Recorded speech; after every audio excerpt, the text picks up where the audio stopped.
Yep, this is my crappy version of Away in the Manger. This is the best I could come up with this intro, using my internet phone to play this. But anyway, hi guys, Lava175, aka Shanna, and I'm here with another webcam report from yours truly. And today is a very special webcam report. It's all about the life and legacy of the 41st President, George H.W. Bush. So without further ado, I'll get started. George H.W. Bush, the 41st President of the United States, father and great-grandfather, and the matriarch of the entire Bush family, has passed away at the age of 94. He was the longest living president in America, changing the face of the world, and saw how his family grew throughout the years. He was born in 1924 in Massachusetts before he was moved to Connecticut. Bush was named after his grandfather, George Herbert Walker, and was given the nickname Poppy. When Bush was 18, he was enlisted into the U.S. Navy after he graduated from Phillips Academy. Before then, Japan attacked Pearl Harbor, signaling the beginning of World War II. He was also commissioned as an ensign in the U.S. Naval Reserve in 1943, just 3 days before his 19th birthday. When Bush was still in the Navy, he was married to Barbara Pierce, which began their 73-year marriage, and had 6 children: George W., Robin, Jeb, Neil, Marvin, and Doro. Sadly, Robin died of leukemia at the age of 3. After Bush graduated from Yale, he became a businessman in oil drilling and became the president of his company until 1964. By that time, Bush became a millionaire. He since then became a politician in 1963 when he was elected chairman of the Harris County, Texas Republican Party. In 1966, he was elected to a seat in the U.S. House of Representatives from the 7th District of Texas. After his loss to retain his Senate seat, Nixon appreciated the sacrifice Bush made of his congressional position, so he appointed him to the U.S. ambassador to the United States and served for 2 years beginning in 1971. In 1980, Bush entered into the presidential race. His campaign was off to a great start, but his supporters was dwindling down significantly, causing him to drop out of the race last minute. With his political future in doubt, Ronald Reagan made a last-minute decision to select Bush as his vice president nominee, placing him on the winning Republican presidential ticket of 1980. Sorry for stirring a lot. Okay, I'll continue. He became vice president from 1981 to 1998. He tried his hand again in the 1988 presidential election. In the Republican National Convention, Bush said in one of his famous pledges, "Read my lips, no new taxes."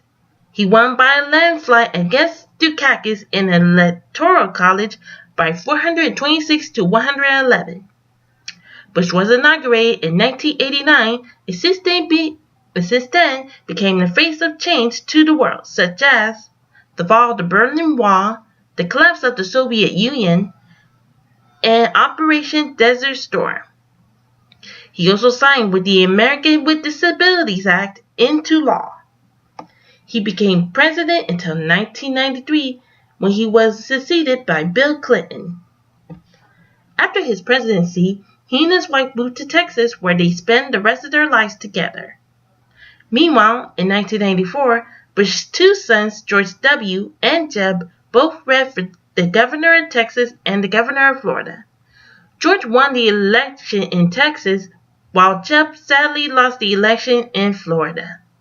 He ran again in 1998 and tried to win the same time as his brother. When he heard the news that both of his sons won the governor's election, he was proud. In 2001, while his eldest son, George W., was inaugurated as president and re-elected in 2004, they had to distinguish between the current Bush from the past Bush.